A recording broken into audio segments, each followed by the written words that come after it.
nothing serious, honestly, but one of them just completely shattered in a very magical way, very Yeah. dramatic. Yeah, and I just stepped on something here. Oh man, do you need a few minutes to I don't think so. I think it's fine. cry? To take it in. Yeah, I think I it's fine. gotcha.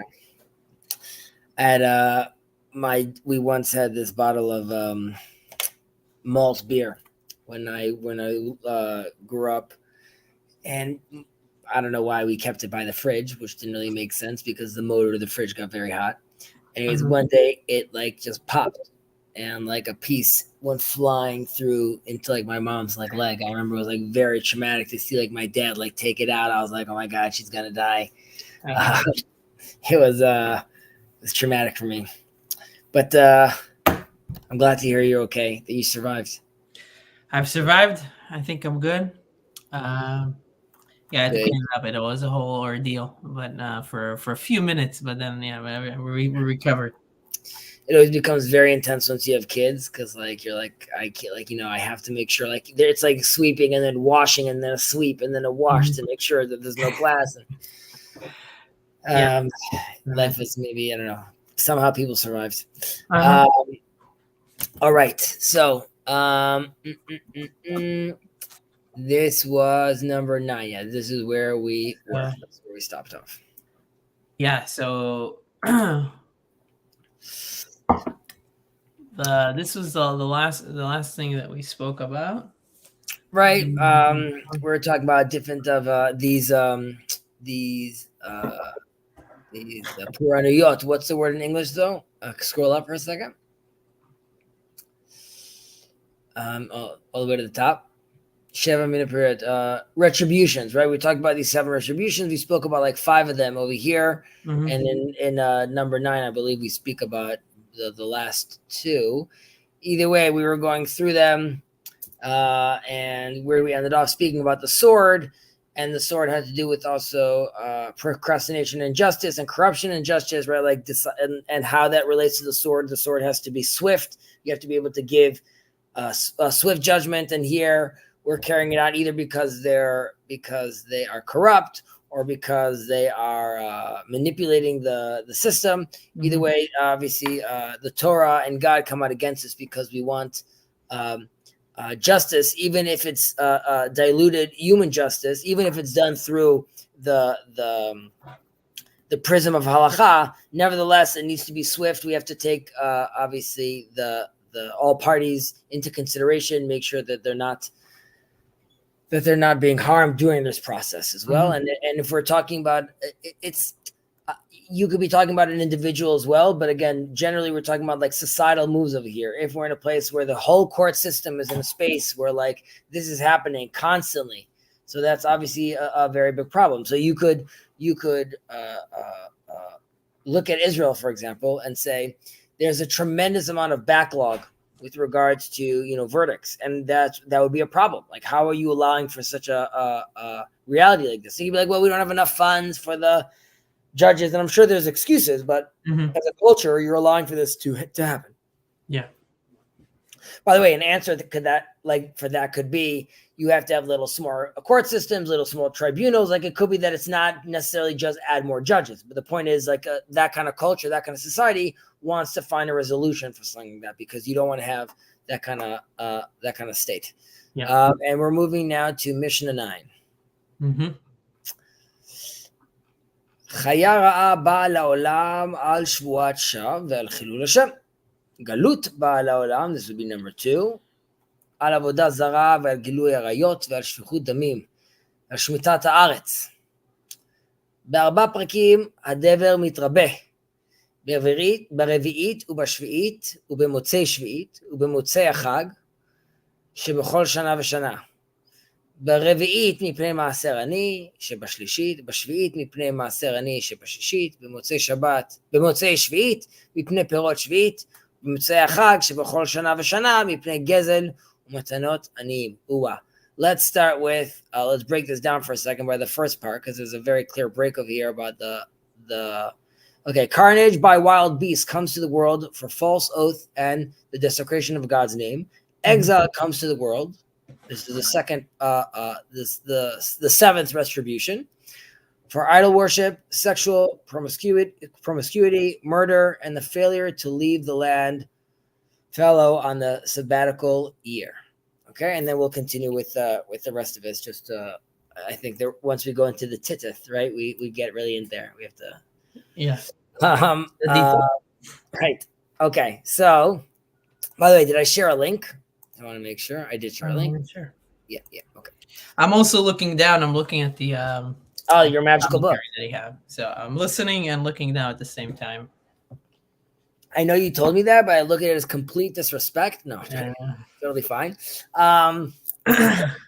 So, Chayara Abala Olam, the carnage, again, all the symbolism over here. So one would ask, like, why does the carnage by wild beasts, or specifically, why do wild beasts have anything to do with these two things of the false oaths and the desecration of God's name, right? So one attitude is when we're talking about beasts over here, we're talking about, it's again symbolic towards the world nations, right? Like the story we have like in the book of Daniel. More relevant obviously would be Nazis, and even more relevant would be Hamas. I don't know if that's a nation necessarily, but the attitude is you get bombarded with nations that are acting in an animalistic behavior, so to speak.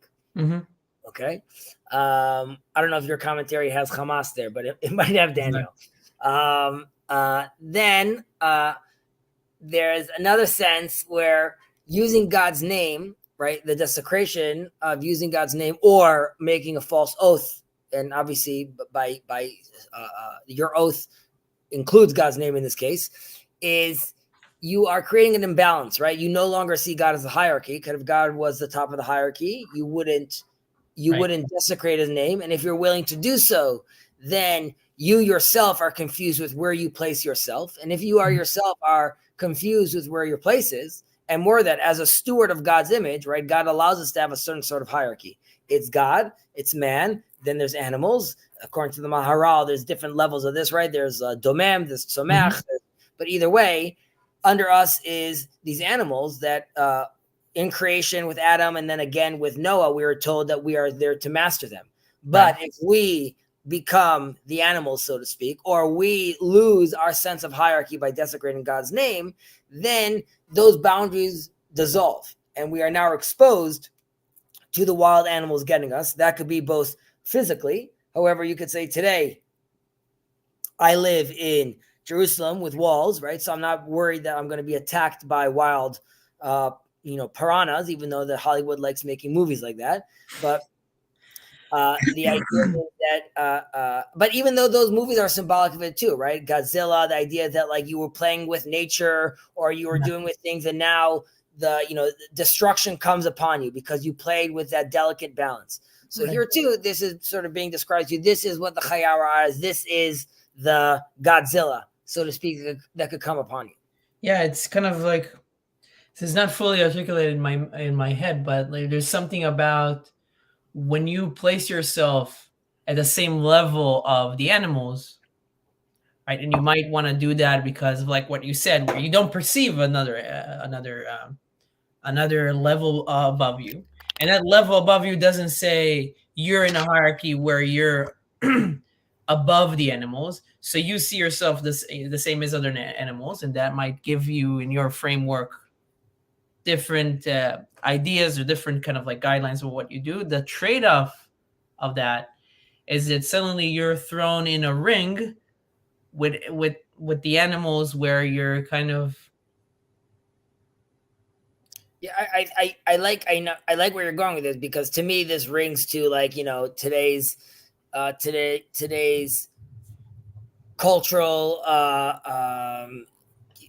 insanity with regards to like I identify as X, I identify as Y, right? If I no longer identify as uniquely human or uniquely less about being part of Tselem Elohim, the image of God, right? Then if I could be an animal, or I could be a horse, or I could be whatever I want to be, then correct, it's limitless. There's no more boundaries. And once there's no more boundaries, you could quickly get to a place where you see these furries, right? People that want to be like walking around on a leash or dressed like a dog.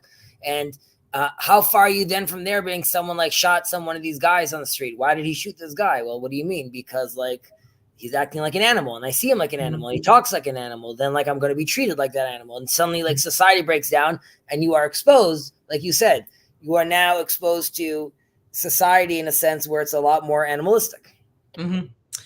Yeah. And the commentary that here, Bartanura says he takes it in another way similar, but he talks about if you desecrate the name of God, or if you take the name of God, if you if you take that from above you, then it'll no longer protect you. So there's a protection aspect. Yeah, but what is it protecting me from? The wild animals, right? So, what do they discuss over there? How they see the wild animals?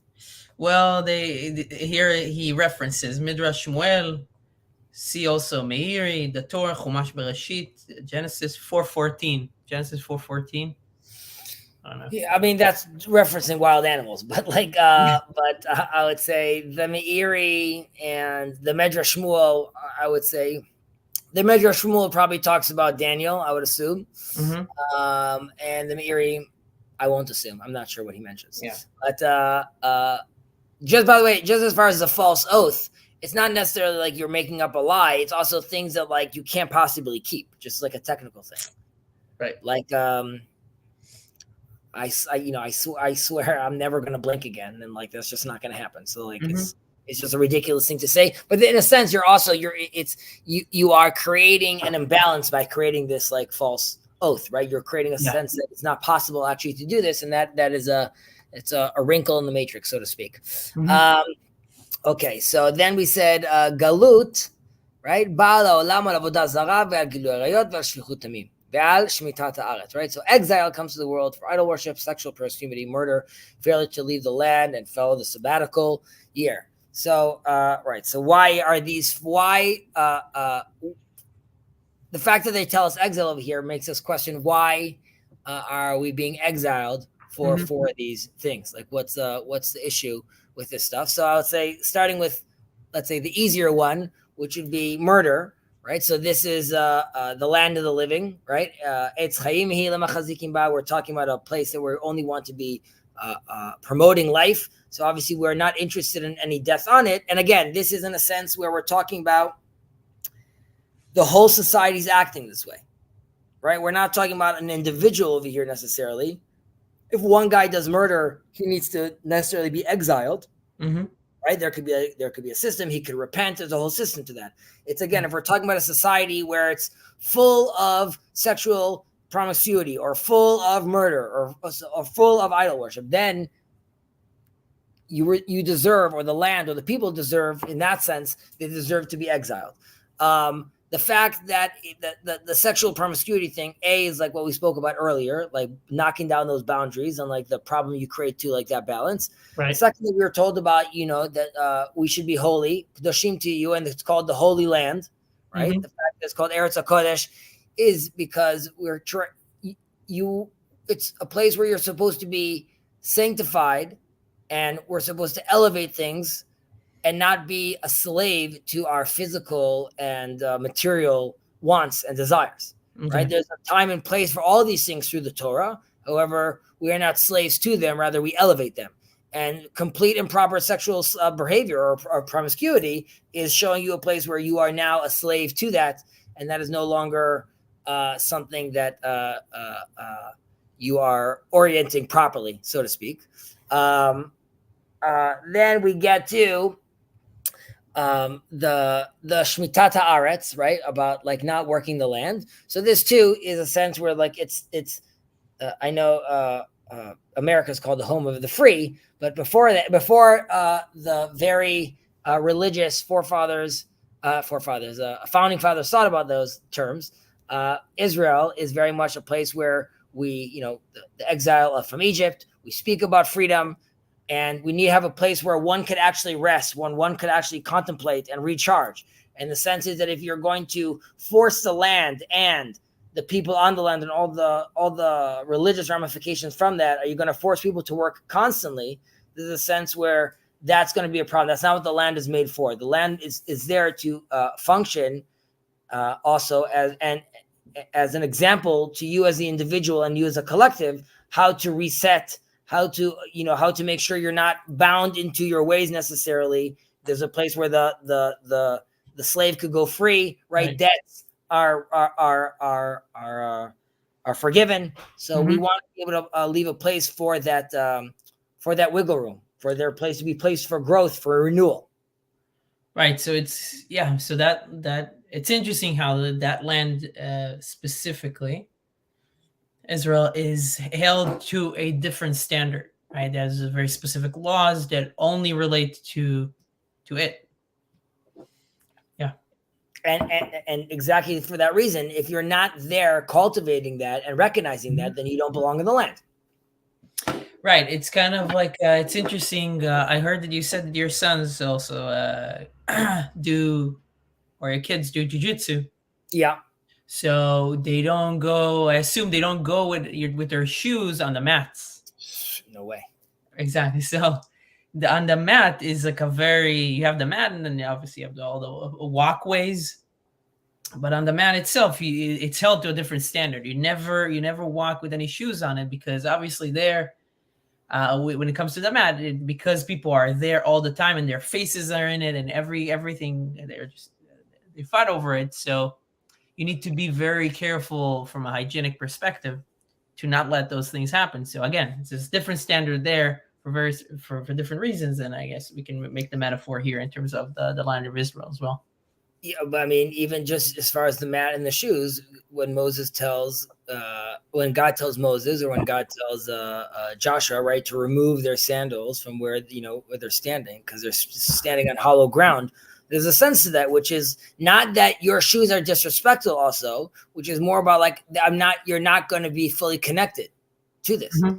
And there's a sense if you don't stop working, I understand the plow is like, but it's very much like touch grass. Right. Yeah. But there needs to be a year's worth of just be in the nature, be with the family, be with the people, see them don't see them as the person I loaned money to, or the person that took money from me. Rather, see them as humans, individuals, your fellow man, the one you want to love, the one you want to do more for, the one you want to assist. Yep. Then we have the idol worship, which seems, I guess, sort of obvious, right? But as Rashi says, when we speak about hear, O Israel, Shema Yisrael, talks about how that now it's the God of Israel, and one day will be the God of the nations as well, right? This is very much like the mission statement that one day God's name will be unified fully. But for the Israelites and in the land of Israel, it must be only one God. And again, this is, you could see this difference where God is extremely intense about any idol worship in the land. However, the prophets almost never speak to the people of the world about idol worship, right? They tell them, don't steal, don't murder, don't this, go away from your wicked ways. But their attitude is, when Jonah goes to, like, it's never telling them, stop with your bowing down to the idols. And this is because there's an understanding, as we spoke about many times, where towards the Israelites and towards the Gentiles with regards to their relationship to God at certain times in history, and their mediators that they needed, or their representative tools that they needed to engage. And God is sensitive to that, and even the halacha is sensitive to that. But specifically also here in Israel, which is my land, it needs to be very clear that there's only one way of worship, which is direct. Outside the land, for Israelites, obviously, for Jews, Hebrews, is no bueno. For non-Jews, they're during development. You know what I mean? They listen to Ra for right now. Ra's the main God, so that's how they see me right now. Okay, it's all in different levels, but it can't be happening in the land. It can't be happening in the land itself. Right. So Okay, so now this brings us into but wait, is there anything on your commentary on your end? There is an idolatry. Avodah just says that we can also think about the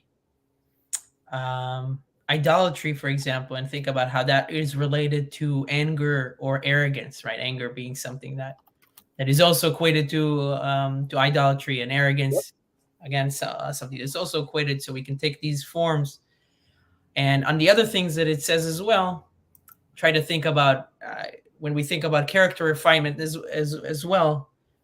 The things that would lead us out of this world, and how do we want to avoid them?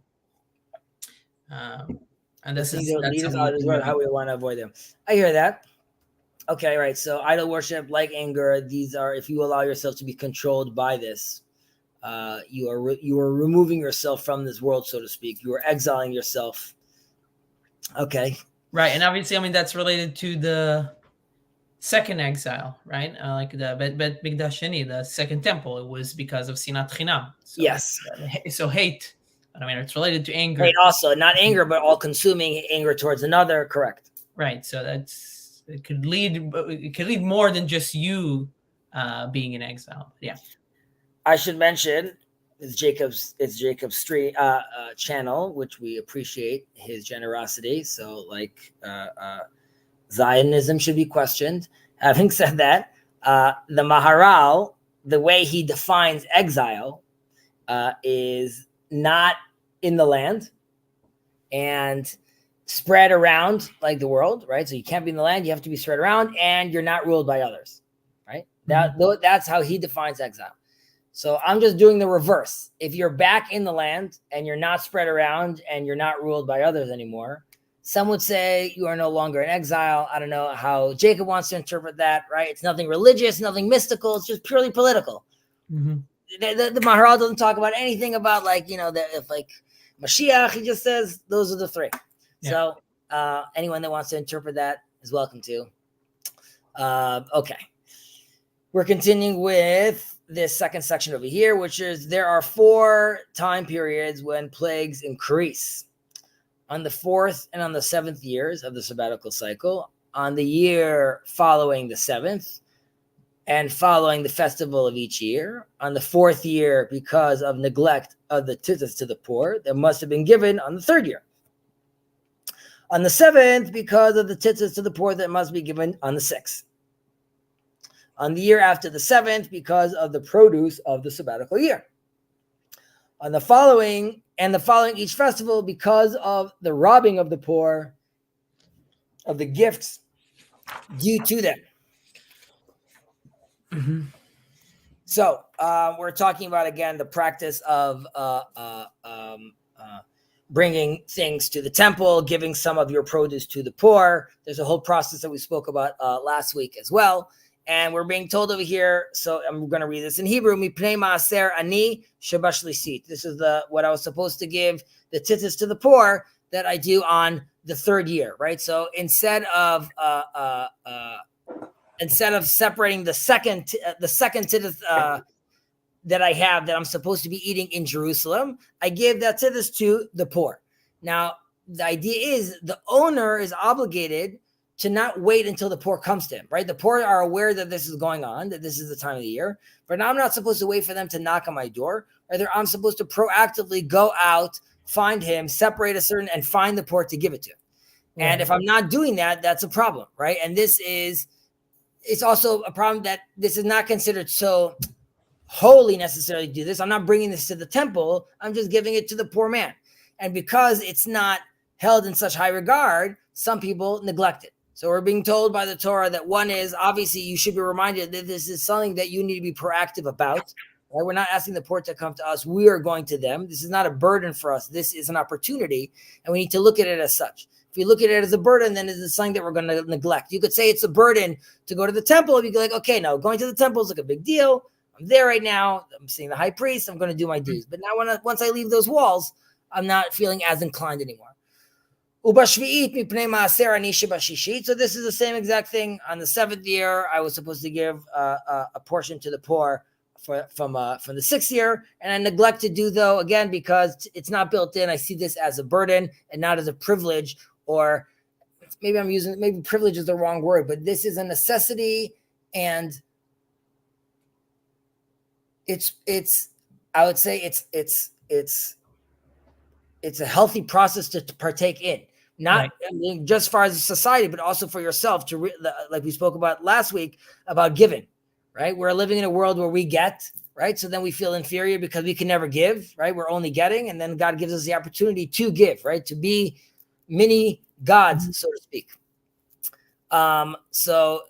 Correct. And then we get to b'motzei shvi'it mipnei perot shvi'it. So what is it in English? Motzei shvi'it. On the 7th, on the year after the 7th, because of the produce of the sabbatical year, right? So the produce of the sabbatical year, what I'm supposed to do at that time is I make it hefker. Hefker means it's leave it. Sorry? You leave. Oh no, this is the things that you leave for the poor. No, that's something else. Yes, correct. Hefker is one of the things that I do, which I could leave it. I could leave it. Basically, it's first comes, first serves. First dibs, basically, so to speak. You could come, you could take from what you want. I now leave it open for everyone. There's for example, if I have a garden, I have a fence, and I have cucumbers growing in my garden, and some of them are in my fence and some of them are hanging out to the other side of the street. The ones that are hanging out into the public are considered hefker. They're open for the public to take and eat because they are no longer in my possession. They are out in the open. So here we're being told that in the 7th year, the year after, at the end of the 7th year, we are supposed to take this produce and allow it to be free for all to take. And again, this is obviously aimed towards the poor. And then we speak about ubamatzoi chag shebechol shana v'shana mipnei gezel matanot aniyim.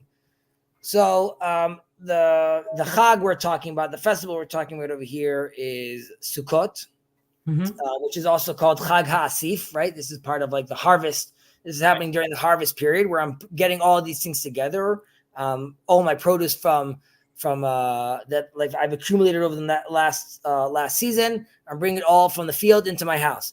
And during this season, the Torah tells us that we have different opportunities to give to the poor. One of it was, like we just said, it was hefker. Another one is called shichecha, as in when I take my bundles, some are bound to fall out, and I need to be conscious to leave those and like to forget those, so to speak, and not turn around and go looking for them so the poor could come get them. And again, the idea is not to turn around. So if the poor come out, they don't have to see us looking at them gathering these stuff. We're supposed to let them go. There's something called pe'ah, which is you leave the corners of the field. You don't collect those, and those are left for the poor. So these are different opportunities we have to be doing this. However, we're being told one is not doing so, right? We're in a society where this is not happening, or we're people that are not doing this. And the reason we call this like robbery, because ultimately, like we said, while yes, the land is mine, so to speak, and the produce is mine, so to speak, it is mine. I'm being blessed with it because God gave me life, and God gave me the opportunity to be in this place and be in this land and cultivate these fruits. And the reason he's giving me and allowing me to do all these things is because I then built into that system is me enjoying those fruits and me being able to take a bite and enjoy that from that neuron all the way to the fact it's as important for the poor to get his. And for that's how the system actually is supposed to work. And that's why it's really at that period, at that time, as far as God's concerned, that is really the poor's. So you are robbing, even though you could say, but legally, I'm not robbing anything because this is my property. Obviously, God doesn't see it that way in this case. Right. Yeah. There's also an interesting commentary here about different ways that you can look at manipulating the system of like the robbing of the poor is not only necessarily that you would just not leave the corner for them, or that you would not, when things fall down, you would pick it up. It's also, you could be somebody that leaves the corner and then he has his select poor person that collects everything from them, that is also considered robbing the poor from what they deserve, because you're giving it only to select few, or maybe you've even made an arrangement with this person where they can collect it, and then you can do whatever that you want with them. So it just mentions. Interesting. So you're saying that not only like right, so it doesn't have to be as like on the nose with regards to like they're stopping the poor from getting theirs, rather that they are. It's supposed to be a natural, and we're also called shichecha, right? You are forgetting this in the field. Now, if you start putting intentionality into this, which you have like a system, when someone comes and they sign up to a sheet and they get their stuff and this is the guy, then that again, that's not supposed to be, well, I don't know. It's interesting that they would say that, because wouldn't you want like charity to be in a certain sense systematized, like where it could be. You might be able to systematize it, but if you are intentionally preventing people from going. Well, no, because you gave an example. I'm just talking this out with you. You gave an example where like I could say I'm giving to these 4 people. These are my 4 poor people. Right. Isn't necessarily a problem. Like, I don't know, there's the 4 people that are closest to me. I get to see them. I build a relationship with them. Like, these are the 4 people I want to help. Interesting. Yeah. So, I mean, there might be like a thin line there where if this is something that belongs to the poor, right? Because this is one reason why it's called robbing the poor, because everyone should be able to come. Even before you had it, God already said this is for the poor. So you just need to perform the action, and then you do your part of the deal. And then God, with his kindness, also says this is a gift that you're giving them. But the fact is, it does belong to them. So you trying to limit or somehow, it makes it a very tricky. So so this is something that I appreciate that, though. I think that's true, because you might have a great field and you're like, listen, I found 3 great poor people that like they come and take their stuff, but they don't mess with the roses and they don't stink and they don't make a whole issue, right? And I don't want like Skid Row bums coming and getting stuff. Like, I know I'm definitely helping people, right? So that should be enough. And now we're saying like the Torah is coming saying, no, Skid Row needs to be able to come and take theirs too. Now, obviously, the Torah doesn't want your field to be ransacked, right? You have a lot to take your own precautions, but the idea is that you can't have like a VIP pauper situation going on. Yeah. So there's a story here that they share by Rabbi Zusha. Do you want me to read this? No, go ahead. Read it. Take it. A man was accustomed to giving money to Rabbi Zusha of Anipoli. A man who was accustomed to giving money to Rabbi Zusha of Anipoli became very rich. He was advised by friends that if he gave money to Rabbi Zusha's master, the Maggid of Mezrich, he would presumably grow even richer.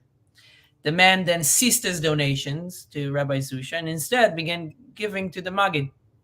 When he subsequently lost all of his wealth, he turned to Rabbi Zusha for an explanation. When you gave to me without looking for someone greater, Rabbi Zusha explained, heaven treated you the same way. They did not look for someone more deserving than you upon whom to bestow wealth, but when you became selective and chose to give only to a big name, heaven did the same and found someone more worthy than you upon whom to bestow wealth. So this is kind of like from the other side a little bit, but yeah.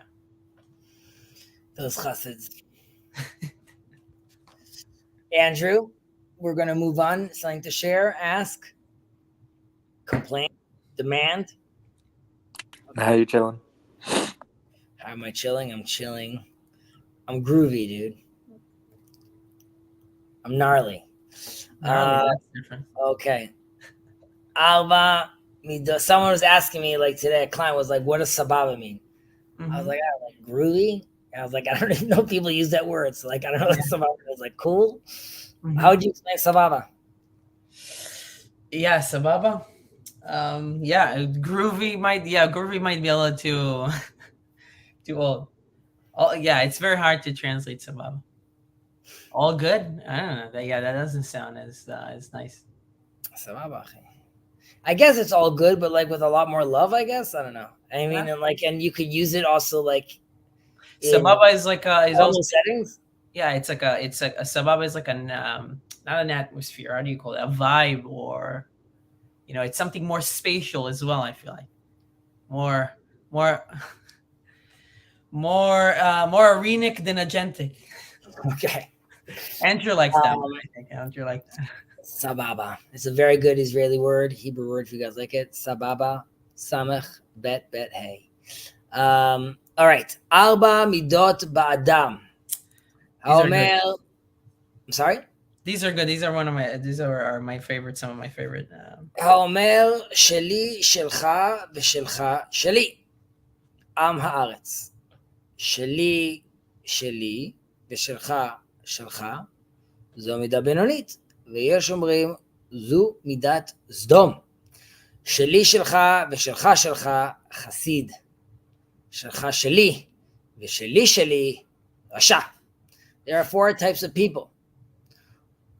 One who says, what is mine is yours, and what is yours is mine, is a boor.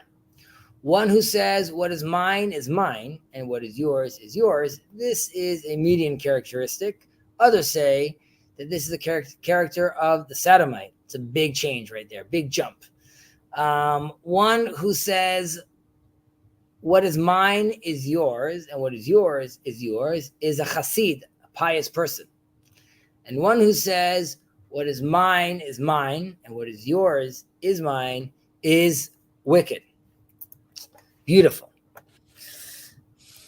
Okay, so, sheli, shelcha, sheli, shelcha, v'shelcha, sheli, am haaretz. What mine is yours, and what yours is mine is a boor. Right, so this is the reason we're calling this guy a boor. One is because obviously there's no concept of property rights over here, no private property, everything's shared. This is very much like communal living sort of attitude over here. It's also problematic because like maybe you could decide to give up your own possessions. How are you deciding for other people that they need to give up their other possessions, their own property? Like how are you making this decision for other people that they're now ownerless? As we know, everything belonging to everyone is what in other words, it's ish hayashar be'einav ya'aseh, right? Everyone does what's in their own eyes, as we see during the time of the judges. And this results in complete chaos and madness. You can't have no rules, no hierarchies. Everyone's doing whatever they want all the time. Now, there's a deeper sense over here, which is this is a person who he doesn't really want what he owns. He wants what other people wants, right? This is very much like the grass is greener sort of attitude. And because of like the we have like a etiquette in the world or how we're supposed to behave. He acts this way because he believes this is how one is supposed to act, but really he's very much looking for what the other has, right? His mind is really not, he feels it's not worth anything, or it's actually not worth anything. He's really a lot more interested in the yours. So, let's build bridges, let's get in together, let's move together. But ultimately he wants to share that one purse with you because he doesn't actually feel that what he has to offer is really relevant. Otherwise, he wouldn't necessarily give it. Right. So this is an assumption that you're making, right, about this person. I mean, I believe this is also an interpretation, but yeah. No, I'm totally good with that because I mean that kind of like it's interesting to me when I was like studying some of the Talmud, like going through one of the Bavas, which is kind of like these kind of laws of ownership, very, very surface level, but that it really cared sometimes about how easy would a rule be to exploit, or worrying about like these how people might be exploiting something, or making sure that it's just hard enough for them to lie, but not impossible, because obviously you can't. It's very hard to plan for that, but to make it harder for them to lie or make the stakes a little higher. So this is kind of like, in one way, what you're saying, correct me if you're wrong, is that looking at something this way is the probability that somebody is trying to do this in order to exploit something is very high. So this is why we're saying they're likely to be a boor. They're a boor. First of all, what you're saying resonates.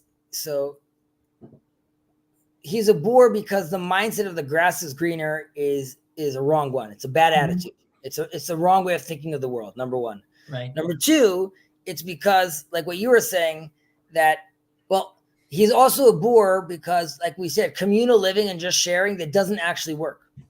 Right. That's not, we don't see that. Like there is some level of sharing, right? Like that happens like at my dining room table, right? At that scale, I could share, right? I could be more of a communist inside my house.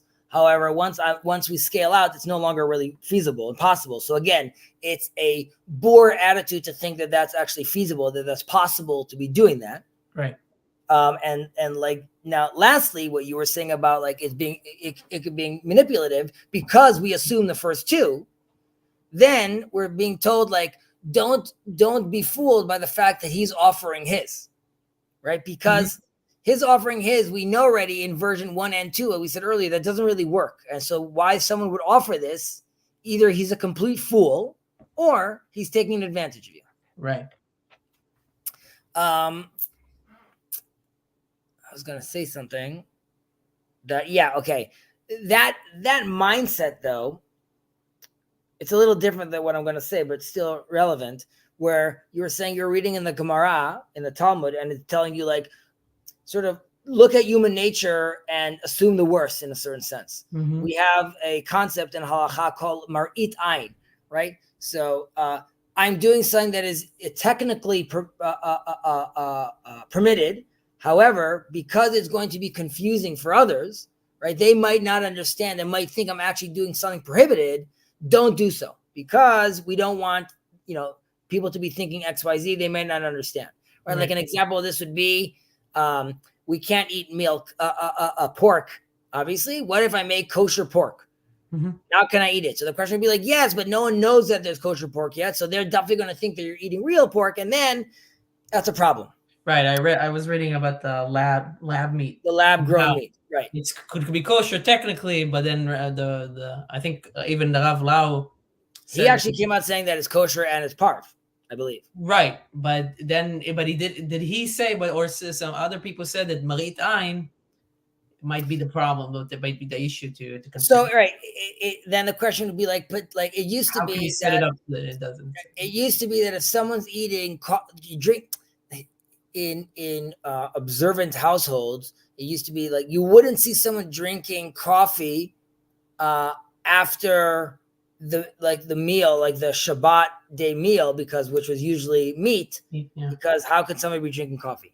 Then they started coming out with like, Israel got almond milk and this kind of milk and that kind of milk. So they used to be like, okay, but you have to have the milk on the table because only if the milk is on the table will someone be able to see and know for sure that it's not milk. And now we got to a point where like it's popular enough where the assumption is, no, you're obviously drinking some sort of kosher milk. I'm not going to assume the worst. I was just going to mention, like anecdotally, in the Ethiopian tradition, right? There is a tremendous amount of restrictions that they don't have because they never took a left, basically, where it got to we should assume the worst in people. Their attitude is like, but why would he do that? Like, why would he lie? And this because they took that opinion of how to look at human nature, all these restrictions became irrelevant to them. So it's quite fascinating how just like that kind of mindset, like as you were mentioning in the Talmud, that we feel like that's sort of like baked into the cake. Oh, assume the worst, but why? Wait, that's a little confusing because where did the Ethiopian tradition break off? Did they break off before the Talmud? First temple. Right. Okay. Well, if you have an interesting article to dive into that, let me know. I'd be interested. Oh, there's a fantastic. You could look. There's a rabbi named Shalom Sharon. That's his Hebrew name. He's a rabbi from Gush. He wrote 2 books. One of them is called Gniza Chaya, the Living Treasure Trove. And there's a few things of him on YouTube as well. Fascinating.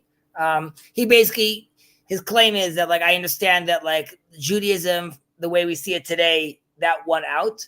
However, we have a tradition from First Temple period, post like after we were exiled, and like at the very least, that should be part of the canon. and respected as leave to look at it as, in extreme measures. For example, according to them, females can circumcise, and they learned this from what happened with Moses' wife Tzipporah on the way back to Egypt. She circumcises the boys. Meaning they can be mohels, meaning they can perform the circumcision. They can perform the circumcision. Not correct. If I said they could be circumcised, I stand corrected. Thank you. They can perform circumcision, which we do not believe in, because they are not obligated in circumcision. Hence, they can't perform circumcision. Interesting. Okay. Now, an example of that would be, let's say I'm stuck in a place where, I don't have a mohel. So you could be like, there is a version in our history where this was done. So anyways, you can read into that. Sounds good. All right.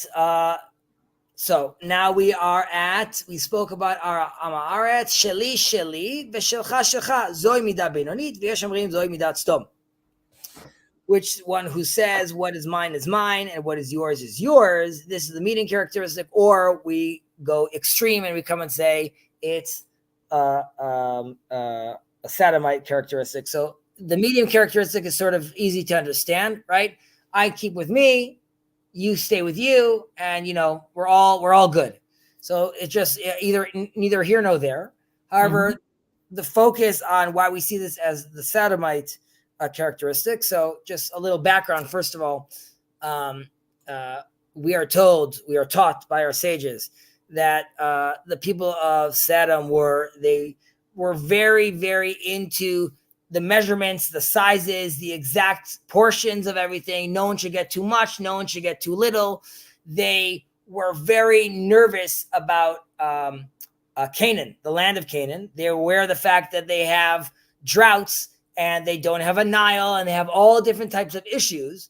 And they were very nervous that the Canaanites are going to come down to them and ask for things and need things. And they had this rule that you could only give them money, but you can't give them any food. Right? Only give them money. Don't give them any food. We don't want them feeling that they could come to us and take from us. Really, what's ours is ours, and what's theirs is theirs. Right. They had a very closed immigration process. Policy. Nobody came in because they really wanted to guard. They didn't want any immigrants coming in without money and building. They wanted to build that wall. And there's stories of, if you were too tall, they would like shorten you. And if you were too short, they're like, they had an exact measurement of who could come in, what their characteristics are of like who is a good immigrant, so to speak. Because they would only give the person money. They would never give him food. And everyone would mark their money. Ben gave this coin. Chezi gave this coin, because the guy would walk around all Sodom and he wouldn't be able to collect any food, right? All he had was money. And as he would die, the people of Sodom would come and then take back their money, and each one would know where their money, who had what, right? That's all they care about. That's what we're being told about Sodom. So the attitude over here is one that sees wealth, right, is everything. And he has a very difficult, he has a very hard time parting with his money, right? Is someone that eventually will get to a place of that kind of mindset. Now, as an individual, that's one thing. As a collective, as a society, if that's the mindset, eventually you get to a place where you become so extreme, where it's not just the money, it's hurting people, killing people, completely losing all sense of like the hierarchy of morality, so to speak. Mm-hmm. Yeah, it's interesting here in the commentary. It says, one who only acts selfishly is average, Benoni, but one who turns selfishness into a philosophy and encourages others to be selfish displays the characteristic of Sodom. Gordon Gekko, greed is good, right? That was a big line from his movie Wall Street in the 90s. And that's what like things like people in Wall Street would like quote, and like, I mean, you could see that is obviously a Sodom characteristic, right? Sodomite characteristic with regards to how we see these bailouts, how we see like the banks deal with what they deal with. It's very problematic. Very, very, very bad attitude. One that needs to be rooted out. Drain the swamp. Okay. Onwards. We are now at the pious man. Sheli, shelcha, beshelcha, shelcha. Chasid. What is mine is yours, and what is yours is yours. Is the chassid, is the pious man, right? So he has, if like we said, the first guy was like no concept of property rights. He has no a desire for properties.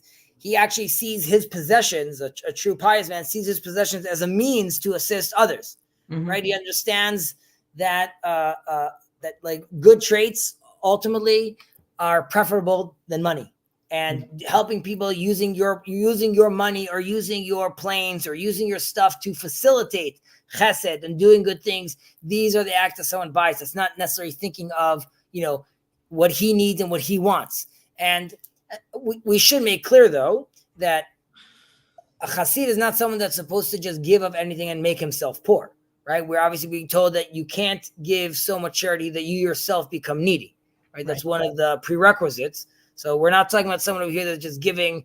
You could have millionaires or billionaires, which are still considered a chassid, right? If they know how to use their wealth and use their assets as means of generating good stuff in the world. We should also, I would say, mention over here that all this openness is, in theory, like if we were talking about the commune, right? And we said that leads to chaos. Here, we're saying mine is yours and yours is yours, right? Which is just like this giving. And you could ask, in this level of giving, don't you sort of lose yourself? So the chassid also knows how to give without compromising his inner self. And there's a sense of the true pious man knows the delicate balance and dance between the self and society, and how I could give for myself and be part of society, but also maintain me as an individual. And that changes, like we spoke about this once during times of war, right? Which is during times of peace, the Torah is to live by, to live through, to be as an individual, but see yourself as helping, assisting the collective by also working on yourself.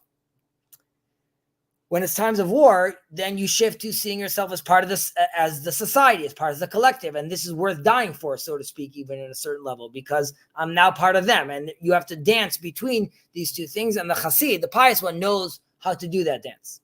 Right. Yeah. And obviously this is very hard. It kind of I just heard a story secondhand that somebody was telling about how there was somebody that was very righteous, was a chassid, and he was he gave everything that he had, and he worked at a job, and they offered him this is a real story. They offered him a promotion, and he didn't take it. He didn't want any more money. He just continued to give and give and give. And this person that was telling this story said how he had to deal with the daughter of this very righteous person and her bitterness towards her father, because she didn't have any shoes to wear. She did not live. She didn't. Her childhood was very hard because of the fact that her father was so giving. Right. So I would say the father in that case is acting piously. He's not a pious person. Right. Yeah. That was kind of like what that person was. And that's not to say he's not a very good person, and all those things could be true. Just like you said, if you're dealing with now, you are now afflicting pain and anguish onto your own daughter, right? Which is like, as far as your hierarchy of taking care of your responsibilities, right? We say Aniyei ercha kodem, the poor people of your town are first. If it's the people of your town are first, then clearly the people of your house, right? Yeah, come first, or the people of your building come first. Lastly, we have the wicked man, shalcha sheli, yours is mine, b'shili shili, and mine is mine. What's mine is mine, and what's yours is mine, right? So here, this would seem quite obvious why this man's wicked. I should just mention that the wicked man too, the evil man over here, is also aware of that inner wisdom we were talking about, of like knowing how to protect your inner self from the others, right? It's not necessarily just from the not wanting to give. It's someone that also is not interested in sharing any of his personal inner space with the others. He's very aware of what that is to cultivate inner self, a healthy ego, all those things. Yeah. I don't want to share that with anyone. I don't want to give that to anyone. I'm not interested in their stories, right? I want theirs, and I want to keep what's mine. And that obviously is like a very, very, it's even worse than just being, let's say, your classic storybook villain, whether it's someone that knows better, that still acts in that way in a complete selfish, wicked way. Yeah. I would also mention that, like, the reason this kind of attitude is also considered wicked is because someone with this kind of attitude, which is mine is mine, it's yours is mine, is going to feel very comfortable making kosher, thou shalt not covet, and thou shalt not steal, and thou shalt not envy, and thou shalt not lust, because all these things immediately, that's like, if yours is mine, then I'm lusting, then I'm coveting. I'm already built in. That attitude is already puts me into a very problematic place with regards to prohibitions, sins that are clearly marked out in the Torah. So that mindset is only has one path, which is no bueno. Yeah. And also, like a small comment here from the commentary in terms of how you can be also a person that gives a lot of money, but then if you give a person a lot of money, you give charity, and then you will come in an attitude of, the things that I gave you, the things that you have right now, those are mine. I gave this to you. If that is your attitude, then that is also not the right way to do that. I mean, I know it's not charity, but the fact that we all participate as, like, I pay American taxes, right? But what you could see a lot online is cops stop someone over and they're like, I pay for your job, right? I pay for, like, that attitude of, okay, like, looking at the world in that sense, where, like, now it owes you because you are participating in it. Now, obviously, charity is like at a different level, but the attitude is correct. You can't hold that over their head, which is obviously a game that a lot of people play, right? I'm going to donate to this school. And I mean, you see this right now with the colleges, right? People left and right trying to now, like, I'm going to pull money out because that's the wrong attitude. So I want you to change your attitude. The Qatari money is going to be like, I'm going to want XYZ. Don't give me a hard time. Don't ask me questions about Taiwan. So all these things, obviously, following the money, it's very rare and the places where that money is, and there aren't stories. Usually, the guy giving the money is doesn't want any attention, doesn't want anyone knowing about him. Is behind the scenes. If you don't mind, I know we usually do 3, but we'll stop here tonight. Yeah. Okay. What do we have going on? Okay, this is a very good one about a person's temperament. And the next one. Okay, students and benotnei tzedakah. Okay, you would think that Yud Gimel would be after the one we just read right now, but all right, yeah, these are all good. Okay, fantastic. Thank you very much, Andrew. You wanted to share something? Come on now. He wants a longer clock. Am I forced to share something? Is this like being voluntold or something? Voluntold. I like that. Tell me, I'm just interested in your thoughts. I mean, you were just hearing us discuss the stuff. What do you think? I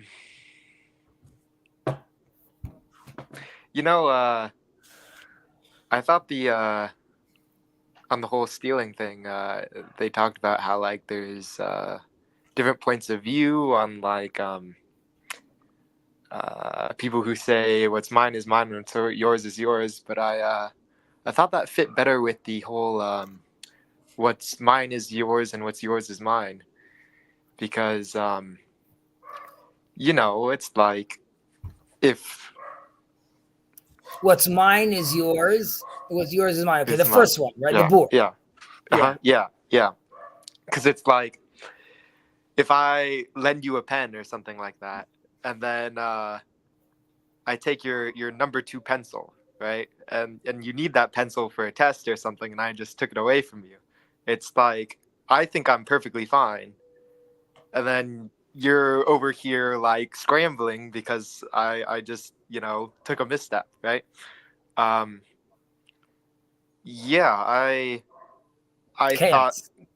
thought the different opinions or whatever on how good that system is fit better with that first one. Different opinions with how good that system is. What do you mean? I'm sorry. Okay, you know how the second one has like, you know, some people say this is a median and other people say this is a sodomite, right? Yeah, right. Yeah, I think that I got disagreement you. So fits better with the first one. Yeah. I got you. So saying, Uh-huh. well, the reason that, well, first of all, I hear your claim with regards to the sodomite because you could say it could lead to like chaos. However, the reason we can't see it as median because in theory you're offering, right? You're saying like, you just take what you're giving me, I'm giving you, we're just giving, right? So it sounds more altruistic, so to speak, and the other one is still keeping things to himself, and because in Sodom, there wasn't the attitude of like, okay, you can have mine, I can have yours, right? It was very much the attitude was like, mine is mine, and yours. So that's why it's a fit. I hear what you're saying though, but that kind of attitude that could lead to chaos or could lead to like someone completely scrambling is why also we're saying we're using this which is what Ben alluded to, which is it could be it's not just someone being foolish, it's someone also being manipulative, right? It's someone that like, and that you could say is a sodomite tendency, so to speak, right? So I hear what you're saying that those both they both overlap in a certain sense. There you go, Andrew. Look at you. Let's go. One of the stages, getting in there. You're gonna see, and now you're part of this whole tradition. Years from now, you're gonna see, like, I heard of Andrew said, and someone says, I heard he was a cop. No, there was a rumor. They say he was tattooed. No, they don't know. They did say his mother never knew. He told her beforehand. Is it interesting to you that like I guess where do you get to see this in your tradition? I mean, I'll be honest, like I see some pretty heavy illusions. Like we were talking about oaths earlier, and like I think it's in James or whatever. He says just like never to swear on God or something like that. I don't know, it's like pretty heavy illusions. So yeah. I mean, I guess they had good things to work off of, yeah. Yeah. But I guess my question is more as like, do you get to appreciate the like, all this right now, the interaction you and I are having right now is based off the interaction Ben and I had, which is based off us reading this text of earlier interaction, which are just basically someone trying to figure out the word of God. Right. So like, I guess my question is like, do you have a practice in your tradition to like dive into like, and where does this line from James take me into day-to-day question of like, how do I relate to this person? How do I relate to that individual? More than just love your neighbor, or how to think about their property, how to think about their, all these things. Yeah. I mean, like we have canon law, like, right? Yeah. Yeah. And then, in canon law, people like cite the sources or whatever and stuff like that. And right. But do you study those with your friends though? Do you review those with your friends? Like, let's do this. I would assume right now, like my point would be, Ben, and you correct me if I'm wrong, this isn't, let's say, necessarily Six Flags, right? But I'm assuming Ben is enjoying himself in this process right now. I'm enjoying myself, yes. Right. So my question is, and you can be like, well, that's what, on TLC, we have like serious conversations.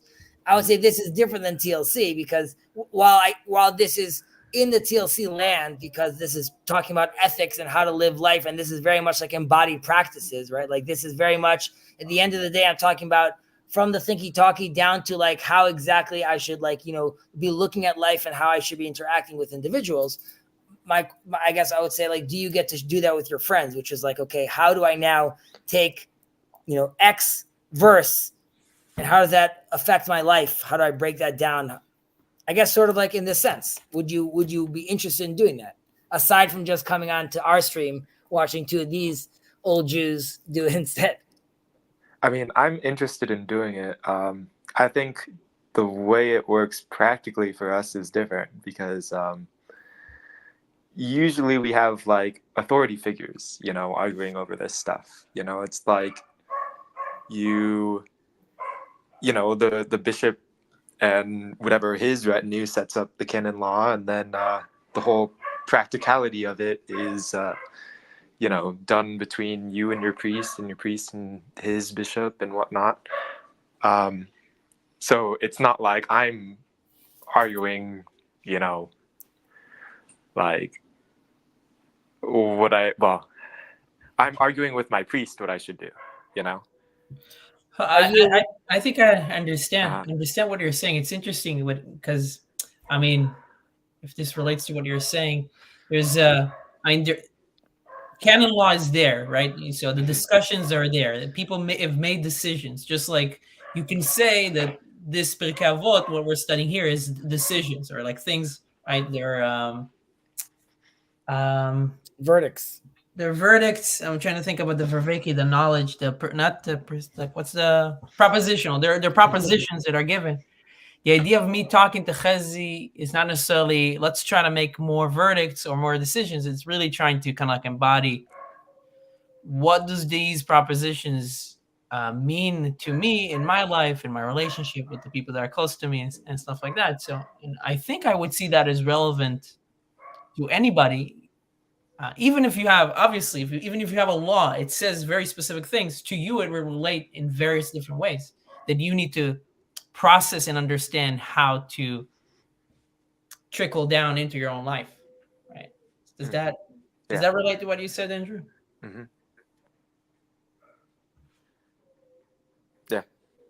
Yeah, I mean, we're told that Hagita bo yomam v'layla, right? That you should be participating in this and studying this day and night. Obviously, there's different interpretations. What does that mean, right? Being a good husband, working hard for all those things could be all versions of Torah instantiation on the ground. However, it also very much means what Ben and I are doing, and what you are doing right now, which is just discussing and discussing and living the Torah in that sense, which is just like being connected back to that tradition, to that line. Because as I'm doing this, right, this is the same conversation I was having 1,000 years ago and 2,000 years ago, and that's just like us linking into that chain, into that timeless chain.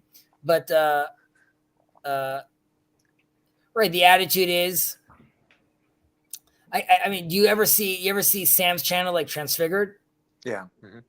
So, like, in a certain sense, what he's doing, like, if all Christians were doing that all the time, just having, like, not about talking about the Unitarian, but, like, this is how I read the text, and this is what I understand from it, and this is what I saw over here. And then, like, he gives you, like, these 7 saints and these 7, like, elders, they said this and they said that. And you're like, oh, great. And then you would come up and be like, right, but the way you read this verse really means this. And the way you, like, and this sage elder, church elder, we don't really know that really he was like he was blind, so he was biased when he gave that answer. Like, but it doesn't seem like he seems to be like more of a novelty of someone that's discussing that, and that's not really like everyone doesn't like. It's not all open.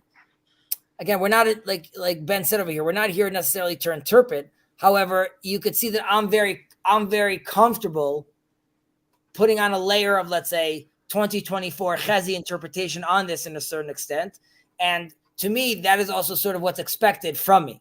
And it's like, as I read this, as long as I am aware of the fact that it goes all the way back to Moses, and there are rules to what I can and can't say, I could still play around with this, and I'm participating in the conversation with them. Mm-hmm. And I'm glad you were here to participate with us, Andrew. That will be $150. Okay. Guys, take care. Keep on believing. Onwards and upwards. Thank you, everybody. Thanks. Pow. Smack. Smack.